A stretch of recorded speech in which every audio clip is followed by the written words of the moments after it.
Estimados especialistas y estimadas especialistas, un saludo cordial. El módulo 5, Historia del Salvador, siglo XX.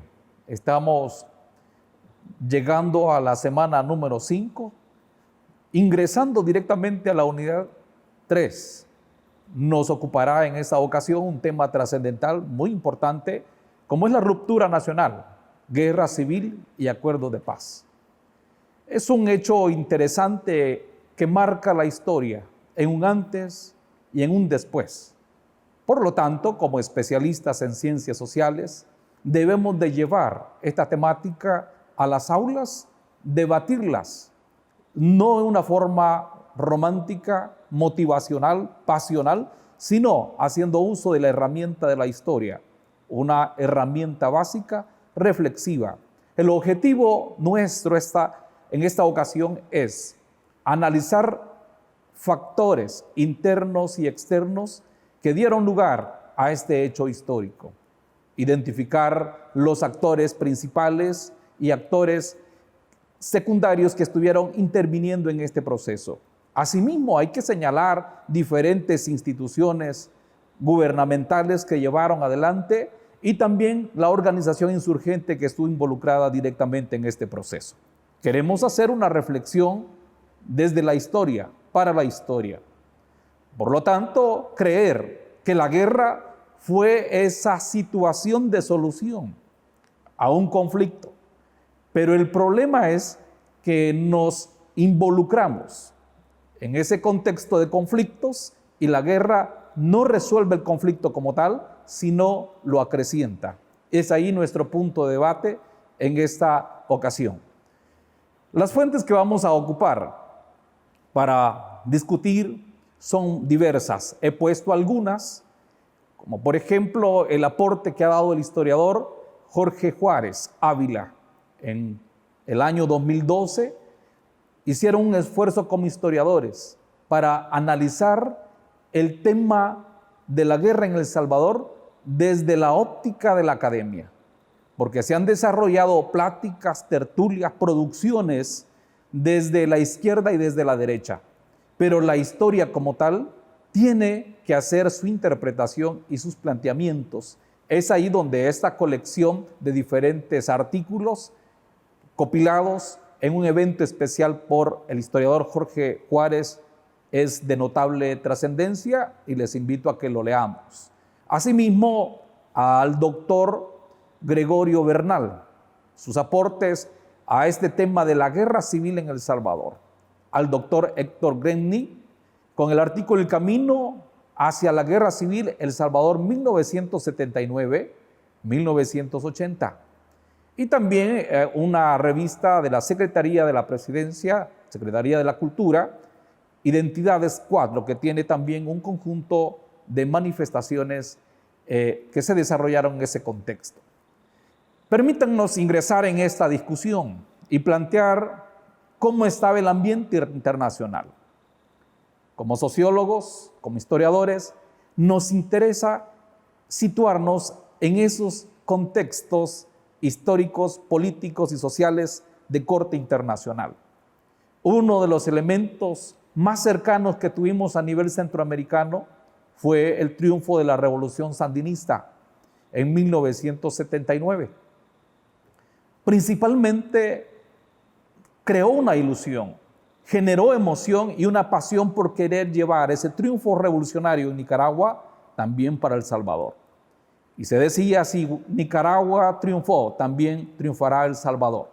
Y es ahí donde renace la aspiración de llevar una lucha armada impulsada por querer instaurar un acto revolucionario y un Estado producto de esa revolución. Otro hecho trascendental en el ámbito internacional es el papel que juega la Unión Soviética y los Estados Unidos. Estamos enmarcados en un conflicto de Guerra Fría que lleva ya varios años y que amenazas tras amenazas han venido estas grandes potencias, pero en un momento determinado lo que han hecho estas grandes potencias es bajar los conflictos que ellos tienen a conflictos de baja intensidad a países pobres, tales como Nicaragua, Guatemala, El Salvador, entre otros. Ese papel que juegan estas grandes potencias tiene que verse en el término de financiar las guerras, apoyar armamentísticamente y sobre todo ver cada una de las regiones involucradas en los conflictos como ese patio trasero donde pueden y deben tener el control. Esto pasa con los Estados Unidos. Cuando vio que cayó Nicaragua, busca mantener el control a nivel centroamericano, impulsando el conflicto en El Salvador, creyendo que era una guerra que podía ganarse en 3 meses, que luego podía ganarse en 1 año y que luego le daban 8 años. En fin, ese intenso aporte económico y armamentístico para el ejército alargó el proceso de guerra en nuestro país. Basta pensar que llegando inmediatamente al poder Ronald Reagan, la visita del ingeniero Napoleón Duarte nos hace recibir una cantidad de ayuda económica, militar y adiestramientos. Ronald Reagan era un presidente guerrerista, contrario a su antecesor, que tenía una visión de carácter humanitario y comprometido con los derechos humanos. Pero Ronald Reagan está comprometido en mantener el control geopolítico latinoamericano y especialmente centroamericano, porque cree que si se pone en crisis Centroamérica, también hay crisis a nivel de su país. Perfilar entonces que las guerras de baja intensidad era una estrategia que habían impulsado las grandes potencias como una estrategia de control de seguridad nacional.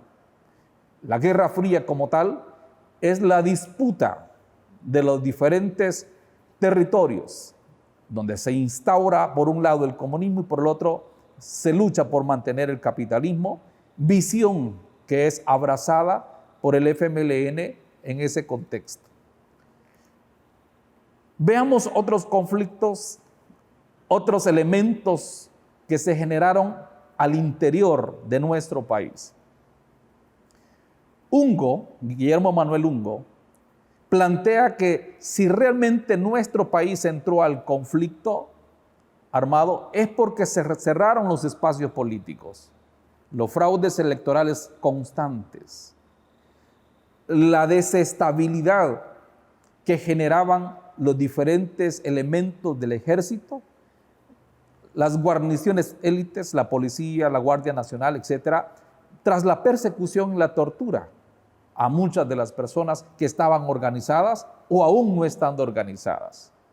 Bajo esa perspectiva debemos pensar lo siguiente: ¿desde cuándo surgen estas causas históricas?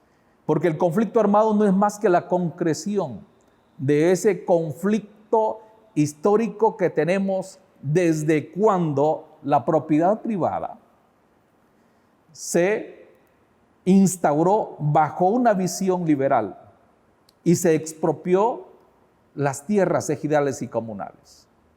Posteriormente tenemos otros hechos muy radicales como el militarismo, la instauración de un militarismo conservador, después un reformista y después un modernizante. Pero los papeles que jugaron los gobiernos militares, bajo esa idea que hemos discutido en varias ocasiones ya con ustedes, de que se da una apertura política, pero por otro lado se cierran los espacios en los cuales puede participar cada una de las personas.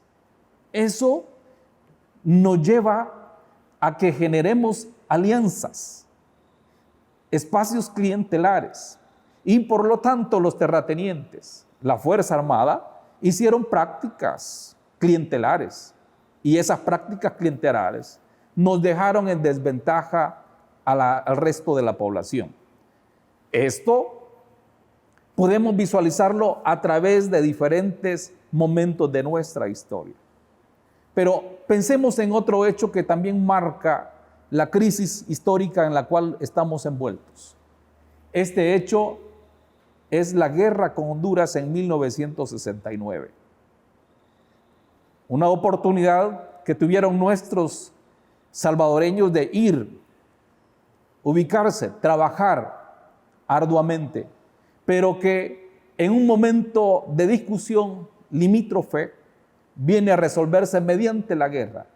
Si bien es cierto, El Salvador ganó la guerra en el plano militar, poco tiempo después tuvimos grandes problemas porque tuvimos repatriados y muchos salvadoreños que estaban laborando en Honduras llegan a nuestro país sin las condiciones básicas para poder vivir, a exigirle al Estado y a la sociedad salvadoreña una inserción. Claro que es un derecho que tienen, pero las condiciones que tiene el país no son adecuadas para que ellos vengan y se incorporen. Esto permite generar grandes contradicciones en la década de los 70. Bajo esta visión aparecen algunos militares haciendo soñar a nuestro campesinado con la reforma agraria, ante lo cual los militares salieron al paso. Hablamos de 1975. Pero este efecto, como dice el doctor Bernal, la tardanza en implementar las reformas nos llevó a una crisis profunda, a una crisis histórica. En 1979 tenemos otra causa radical, como el golpe de Estado. Claro que retomó el poder diferentes juntas de gobierno, juntas revolucionarias de gobierno. Y las reformas que impulsaron, bajo la vista de muchas personas, fueron buenas, pero estaba cumpliendo la intencionalidad de la contrainsurgencia, una estrategia norteamericana impulsada a los diferentes países, y que la reforma agraria como tal había sido una estrategia de contrainsurgencia en otras regiones del mundo. Es aquí donde la izquierda no está muy alegre, no está muy complacida porque se habla de reforma agraria, de nacionalización de la banca, de nacionalización del comercio exterior. Primero, porque le robaron la bandera de lucha, y segundo, porque corresponde a una estrategia de contrainsurgencia. Pero por el otro lado tenemos también a los terratenientes, a la oligarquía de nuestro país, no complacidos con esas acciones de las juntas revolucionarias, porque estaba atentando contra los intereses y sobre todo, como dicen ellos, a la seguridad jurídica de la propiedad.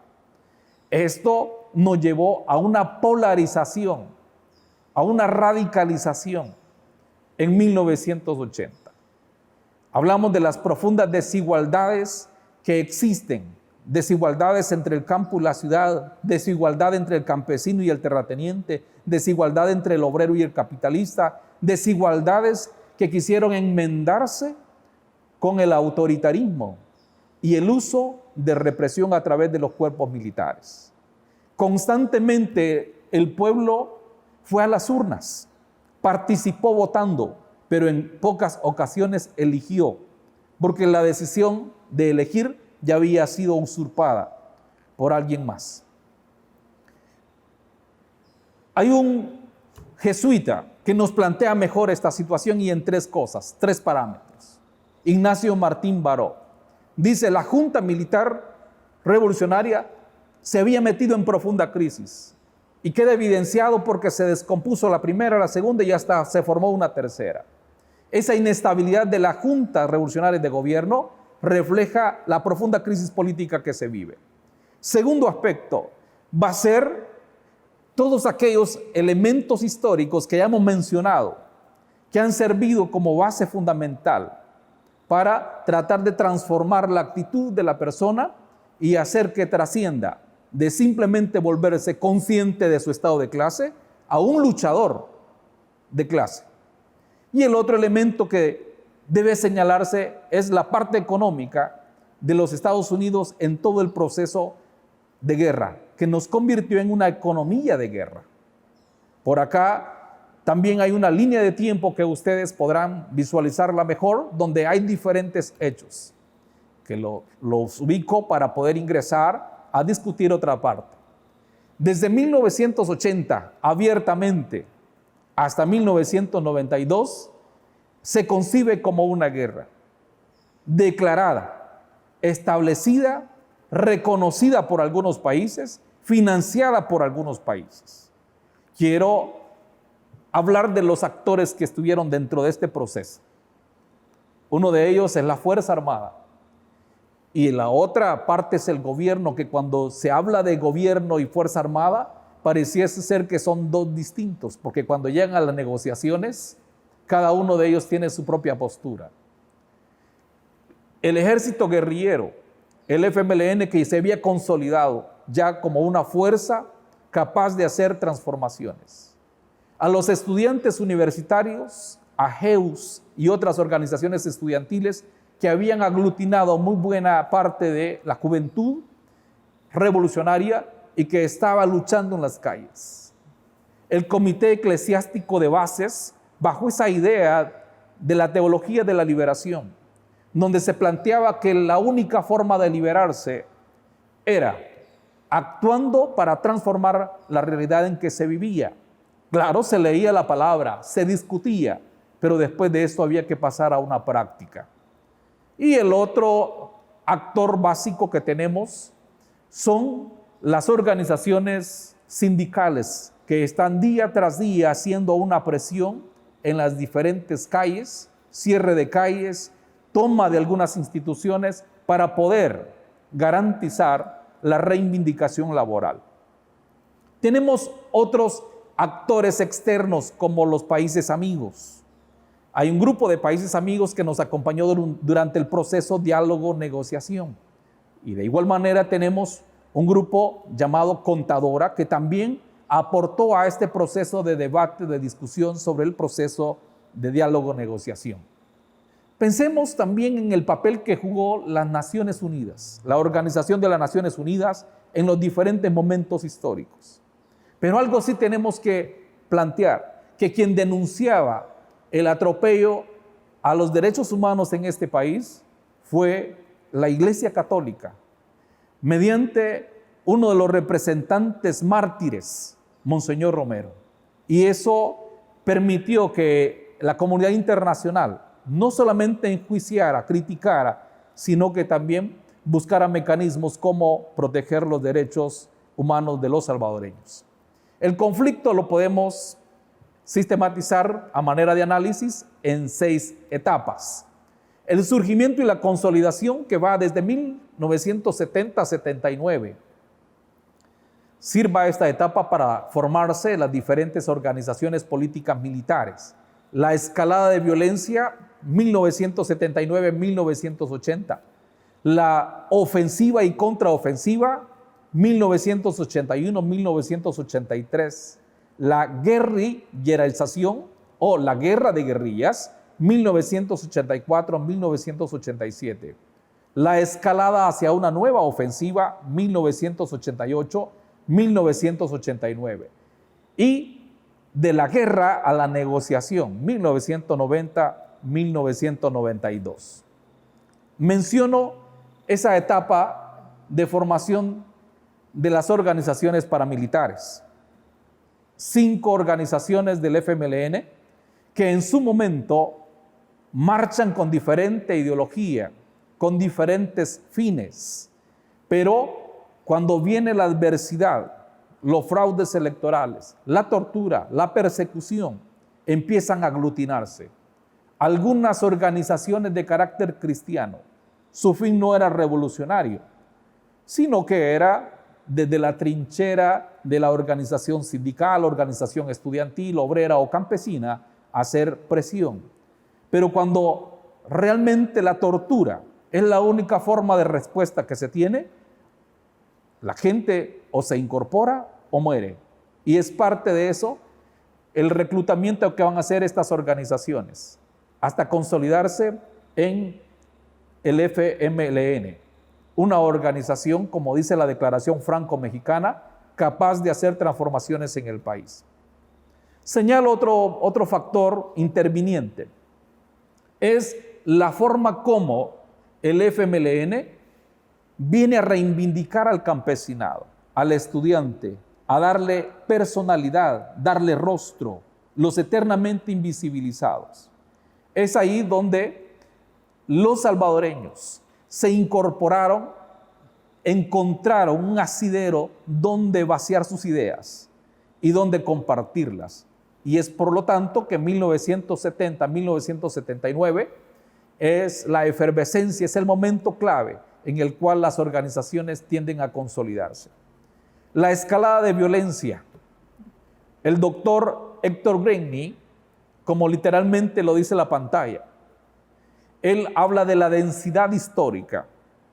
En su artículo plantea que en 1789, en la Revolución Francesa, había un ambiente efervescente, convulsivo, y eso lo compara con El Salvador en el año 79-80. Y dice, en El Salvador en los años 79-80, la historia cotidiana parecía cargada de esa densidad histórica, la efervescencia popular, la violencia de la represión de las Fuerzas Armadas, el agotamiento del sistema, la agudización de las contradicciones, el fracaso de los procesos democráticos y la voracidad de la oligarquía se unieron para crear esta densidad histórica, que se manifiesta en una forma variada, que es la guerra civil. Como puede observarse en las imágenes, hay una convocatoria de diferentes organizaciones, como el Bloque Popular, como UDN, LP28 y FAPU, que son organizaciones que aglutinan a otras organizaciones, y hay una marcha multitudinaria que convocaron. Y es ahí donde sale planteando la Junta Revolucionaria de Gobierno que ese movimiento no era realmente de personas salvadoreñas, sino que aquí había una intromisión de extranjeros dentro de tal proceso. Quiero comentar que hay un nacimiento político. Hay un nacimiento político. Y ese nacimiento político nace el FMLN como una fuerza guerrillera, se consolida como tal y empieza a conformarse en una estructura de cuadros con una visión de ejército. Pero por el otro lado, tenemos también al señor Dawison con una estructura al margen de la ley llamada Escuadrones de la Muerte. Pero paralelamente está trabajando con terratenientes, con capitalistas y toda aquella derecha que ha quedado desconcertada después de los diferentes golpes de Estado. Y hoy viene un desafío: formemos un nuevo partido político. Y es ahí donde la visión anticomunista que se venía alimentando desde 1932 encuentra asidero en un partido llamado Alianza Republicana Nacionalista. Como se muestra en el cuadro, el señor Dawison siempre dijo que El Salvador estaba bajo amenaza del comunismo internacional y que era urgente y necesario rescatarlo. Abrazó 3 palabras claves: nacionalismo, democracia y libertad. Este hecho político lo pone dentro del escenario de las próximas elecciones, las elecciones de 1982. Y al mismo tiempo ya lo pone en perspectiva de competir en las elecciones de 1984. Pero pensemos qué pasa en 1981. El FMLN lanza la ofensiva. En un momento fue la ofensiva final. Ellos lanzaron la ofensiva teniendo 3 estrategias claves. 1, hacer un llamado general a la huelga, a todas las empresas, a todos los obreros y las personas que quisieran embaucar en este proceso revolucionario. 2, asaltar o tomar por asalto a los cuarteles más emblemáticos de la Fuerza Armada. Y 3, hacer tomas de las ciudades más importantes de nuestro país. El problema es que ninguna de las 3 cuajó, como dice el historiador. Si fue la huelga general, fue poca empresa y poco obrero el que acompañó este proceso. Y por lo demás, el gobierno se encargó de establecer estados en sitio y sobre todo una fuerza represiva por parte del ejército. Por lo tanto, el FMLN tuvo que replegarse el 18 de enero de 1981, dejando la ofensiva final en una ofensiva general. No se concretizó el levantamiento popular, no acompañaron las bases sociales, no concretizaron la idea de la toma del poder y por lo tanto hoy nos colocaba en un nuevo escenario. Había que pensar que la guerra no terminaba allí, sino pasaría a un plano de una guerra prolongada. Viene la contraofensiva Y aquí viene la respuesta de la Fuerza Armada y del gobierno de El Salvador. Si los guerrilleros fueron y se replegaron en algunas zonas donde hallaban cierta cobertura, cierto refugio como Morazán, Chalatenango, es ahí donde la Fuerza Armada va a impulsar combates aéreos, grandes explosiones en comunidades y sobre todo van a haber, diríamos, ataques en la zona del Mozote y el Calabozo, dos masacres muy emblemáticas en nuestro país en manos de don Domingo Monterrosa en el caso del Mozote. Situación que aún se debate y se discute. Pensar que ellos implementaron dos estrategias claves. Una, el pez fuera del agua, y la otra, tierra arrasada. Frente a estas dos estrategias y las comunidades humildes y sin ninguna protección, porque las armas que podría tener el FMLN no eran suficientes para darle seguridad, pone en desventaja a estas poblaciones y tienden a ser señaladas diciendo que ahí están escondidos los guerrilleros del FMLN. A raíz de esto hay pretexto fundamental para arrasar o para matar a aquellas poblaciones. Viene otro hecho interesante en 1983 a nivel político. La Constitución, la nueva Constitución de la República. Algo novedoso que tiene esta Constitución es el papel que se le asigna a la Sala de lo Constitucional.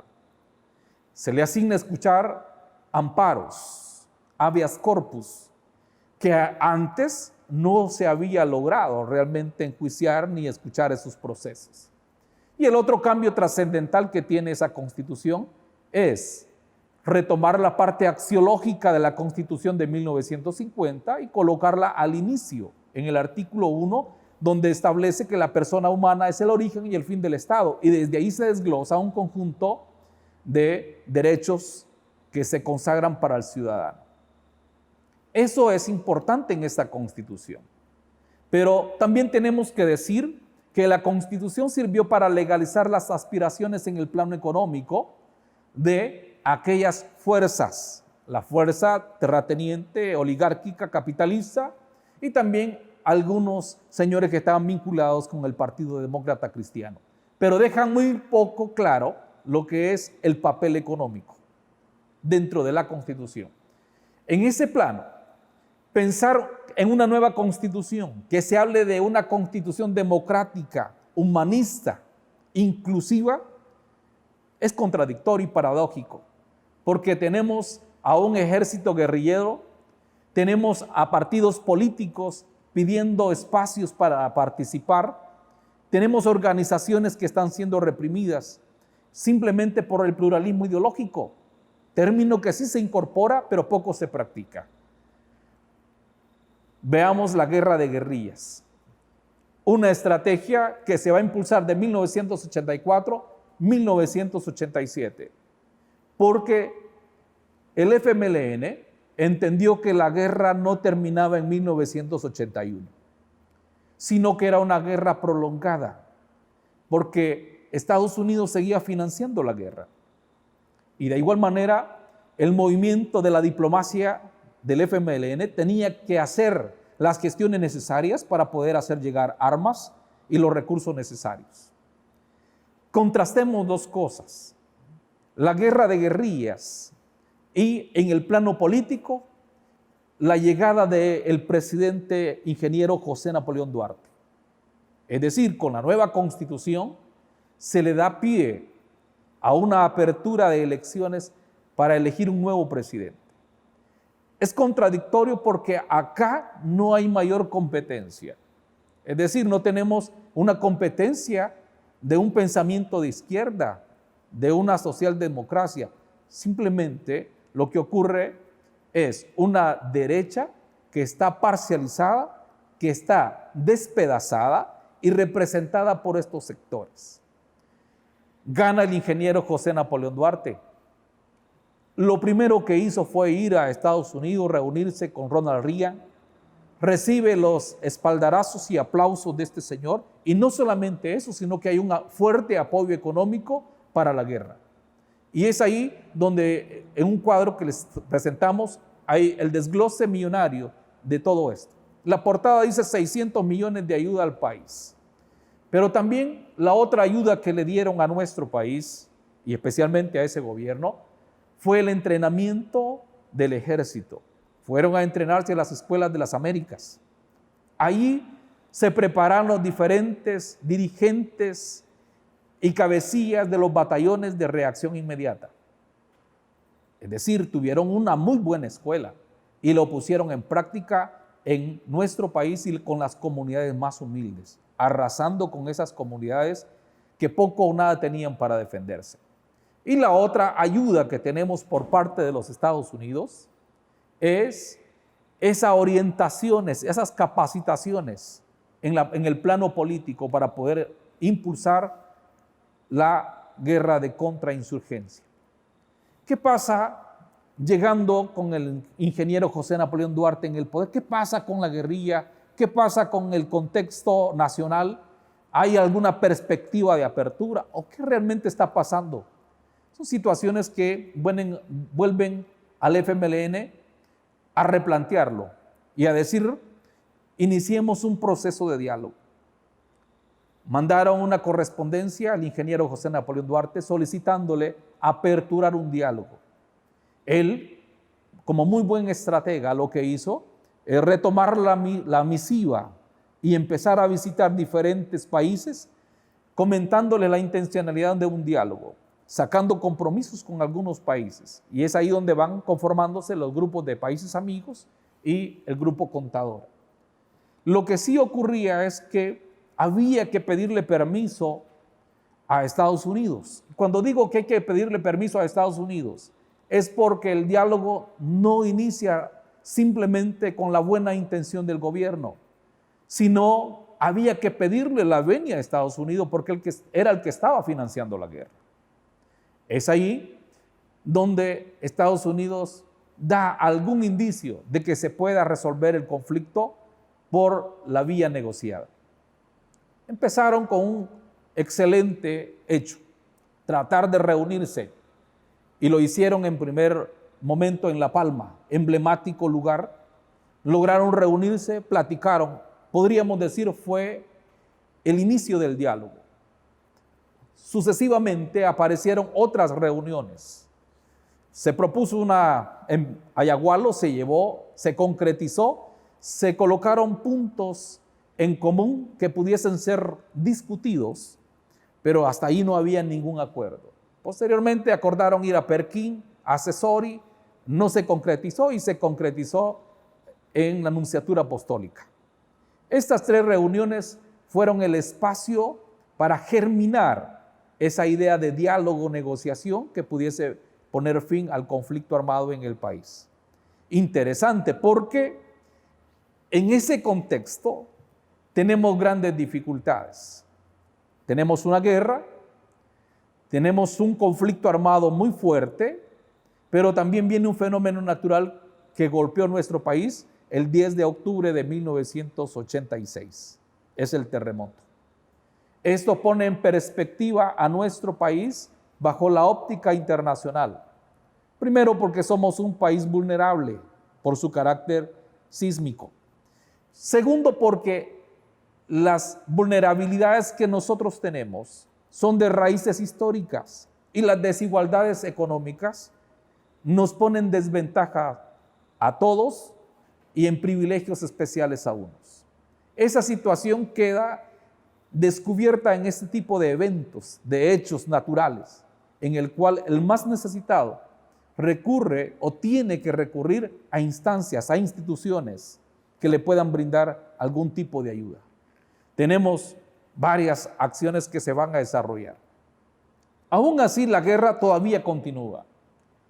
Se está pensando cuando el FMLN terminó la guerra en 1981, se replegó, fue atacando sistemáticamente a través de la estrategia de la guerra de guerrillas, cambiar de esas enormes columnas guerrilleros a grupos pequeños.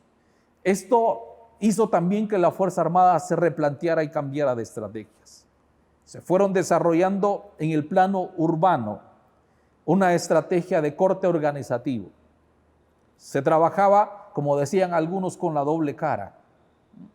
El FMLN acompañaba diferentes movimientos sindicales, organizaciones no gubernamentales. Estas organizaciones y sindicatos se lanzaban a las calles a protestar por la reivindicación laboral, marcha del 1 de mayo y diferentes situaciones de política como los paquetazos económicos del ingeniero Duarte, que ponían en desventaja económica a muy buena parte de la población. Los movimientos sindicales se lanzaban a las calles con las marchas, pero siempre encontraron la represión por parte del ejército. Cuando hablamos de la doble cara, es lo siguiente: el doble trabajo que estaban haciendo las organizaciones no gubernamentales en algún momento, ellas buscaban primero garantizar el derecho humano, y otras organizaciones sindicales buscaban hacer crecer el movimiento sindical, el descontento social, para poderlos preparar para una nueva ofensiva. Esto era un desafío importante para nuestra población organizada, para la gente organizada. Vino un proceso importante: la destrucción de los sindicatos. Como no se podía destruir legalmente porque estaban instaurados y había una fuerza sindical muy representativa, fueron atacados sistemáticamente. Febe Elizabeth, por ejemplo, fue atacada y murió dentro de un local. La Unión Nacional de Trabajadores Salvadoreños, representativa dentro de los movimientos sindicales, Antel, un movimiento emblemático de los trabajadores. Y en fin, pudiésemos hablar de movimientos organizados de los trabajadores del agro que hicieron presencia en la zona urbana. También debemos plantear que en este contexto se va a dar la guerra urbana, es decir, vamos a tener milicias urbanas desarrollando diferentes trabajos en instituciones, desestabilizando en algunos puntos estratégicos, atacando la infraestructura, que era una forma de debilitar la parte económica de la guerra en El Salvador. Es decir, se debilitaba económicamente a El Salvador en la medida en que creían que si se destruía un puente, había que invertir para reconstruirlo, y ese dinero ya no iría a parar a la guerra, sino que iría para la reconstrucción. Bajo esa idea de destruir tácticamente y estratégicamente algunos puentes, algunas torres, algunos postes, eso fue midiendo fuerza, fue permitiéndole al FMLN medir fuerza, qué tanto podía responder la Fuerza Armada, qué tan preparada estaba y qué tan organizada podría estar para un nuevo evento. Y es así como empieza a prepararse para un nuevo momento dentro de la historia. 1989 es clave. Y digo es clave porque el proceso de diálogo ha quedado pausado. El intento de seguir replanteándose una solución negociada está en problemas. Pero permítanme hacer una referencia internacional. 1989, la caída del muro de Berlín. Se disuelve prácticamente la Unión Soviética, se unifican las Alemanias y se queda el mundo unipolar.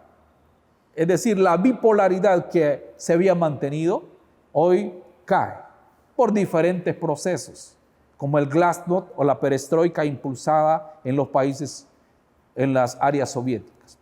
Pero, curiosamente, lo que está pasando en Europa afecta muy poco al FMLN, porque si allá están pensando en hacer caer el muro de Berlín, el FMLN está pensando en impulsar una nueva ofensiva. Y es aquí donde a nivel interno están esperando el momento clave. Alfredo Cristiani llega al poder en las elecciones de 1989. Un rotundo gane, 53.8% de votos, lo pone en esa cúspide del presidente, del nuevo presidente. El momento es clave. Primero porque hoy ya no son representantes de la oligarquía, representantes de los terratenientes los que están ahí, sino que son ellos mismos los que están ejerciendo el poder. Y es ahí donde el FMLN cree que hoy podría ser el momento para sentarse a negociar, porque ya no se va a negociar con aquellos representantes, sino que hoy se puede negociar con los que verdaderamente tienen el proceso democrático, el proceso económico dentro de nuestro país. Es allí donde escuchamos de los labios de don Alfredo Cristiani que el país había pasado por 10 años de oscurantismo, 10 años de pérdida económica, 10 años de crisis, y empieza a despotricar, a despedazar todas aquellas reformas que se habían impulsado en la década de los 80 y que se creía que favorecían a la población. Pero la visión que él trae es hacer reformas profundas dentro del sistema político. Segundo, impulsar esos cambios dentro de la economía de tal manera que el Estado se pueda reducir, de que el mercado pueda tomar el control y que las tan ansiadas libertades económicas puedan volver a florecer en este país. Es ahí donde don Alfredo Cristiani, su discurso inaugural, su discurso presidencial, deja claro que el tipo de planteamiento económico que se va a desarrollar es de carácter neoliberal. Hago una apreciación. Venimos de una arena anticomunista, despedazada, desconfigurada, que se aglutina en este partido y que 9 o 10 años después está tomando la presidencia. Pero hoy ya no vemos solamente a una arena anticomunista, sino que una arena anticomunista y neoliberal. Esto es interesante. No es porque sean contrarios, no, al contrario, se complementa esa visión de combatir el comunismo y darle pie a lo que va a ser el neoliberalismo. Es ahí donde, bajo esa óptica de la práctica económica del consenso de Washington y haciendo una lectura muy buena, el FMLN dice, aquí es el momento de realizar la ofensiva final. Y ellos tomaron posiciones estratégicas dentro de la capital. Bueno, hay un hecho muy interesante cuando se tomaron el Hotel Sheraton y estaba el secretario de la OEA, Joao Baena Suárez, estaba en ese lugar. Eso permitió decirle a la Fuerza Armada que eran vulnerables en la capital y en cualquier otra parte del territorio nacional. La vulnerabilidad. La Fuerza Armada no logró controlar prácticamente la capital. Y después lo que tuvo que hacer es ir a diferentes zonas residenciales a bombardear para poder sacar al enemigo. Esto le permite al FMLN replegarse a las orillas para que no sufriese la población, según dicen algunas crónicas y algunos comentarios. Recordemos que dentro de ese proceso y la debilidad que está mostrando la Fuerza Armada, surge la masacre a los jesuitas. Ese día, según se comentaba en ese contexto, se había planeado dar un golpe fuerte y que a nivel internacional se buscara un reproche en contra del FMLN y que la comunidad internacional tomara partido en este tipo de conflicto. Y buscando cumplir esa estrategia, ingresaron a la Universidad Centroamericana y mataron a los pensadores, a los intelectuales. Cuando se mata a un intelectual, lo único que se le grita al mundo es que estamos en contra del pensamiento y la libre expresión, algo que se había consagrado en la Constitución y que hoy en este contexto de guerra se aprovecha para masacrar a los que, según el gobierno y la Fuerza Armada, eran los ideólogos de la guerra, los ideólogos del conflicto y los ideólogos de esta ofensiva final. Quiero comentarles que esa ofensiva realmente tuvo muy buenos resultados, pero tampoco puso en desventaja a el FMLN. Al contrario, se hablaba de un empate entre la Fuerza Armada y el FMLN. Pero lo que sí podemos plantear es que nos puso en un ambiente, en un nuevo contexto, porque gracias a este proceso de la ofensiva, se toma como decisión continuar con el proceso de diálogo-negociación. Y es ahí donde el gobierno de El Salvador hace pronunciamientos para retomar el diálogo. El compromiso del FMLN también de continuar con el diálogo. A esto habrá que darle una mirada también al ámbito internacional. Nicaragua pierde las elecciones en 1990 y esos 10 años de revolución hoy caen por el voto popular. Esto hace reflexionar al FMLN y tratar de ponerle fin al conflicto armado juntamente con la Fuerza Armada y el gobierno de El Salvador mediante el diálogo, negociación. Quiero finalizar planteando lo siguiente. La guerra es un acto, diríamos así, despotricante, atentatorio contra la vida. Pero muchos plantean que fue necesaria porque se cerraron los espacios políticos, los espacios sociales y sindicales para poderse pronunciar. Los conflictos generaron la guerra. El conflicto económico, el conflicto social, la falta de trabajo, la falta de condiciones dignas, el atentado a los derechos humanos, etc. Esos son los conflictos que generaron la guerra. Los acuerdos de paz nos hicieron parar la guerra, le pusimos fin a la guerra, pero no le pusimos fin al conflicto. El conflicto todavía persiste. Les dejaré estas preguntas para que sigamos discutiendo en el chat. Dejen sus comentarios que son elementales para seguir discutiendo este tema y les invito a una próxima ocasión para plantear los acuerdos de paz, antecedentes, logros y desafíos. Gracias, muy amables. Les invito a seguir en el chat.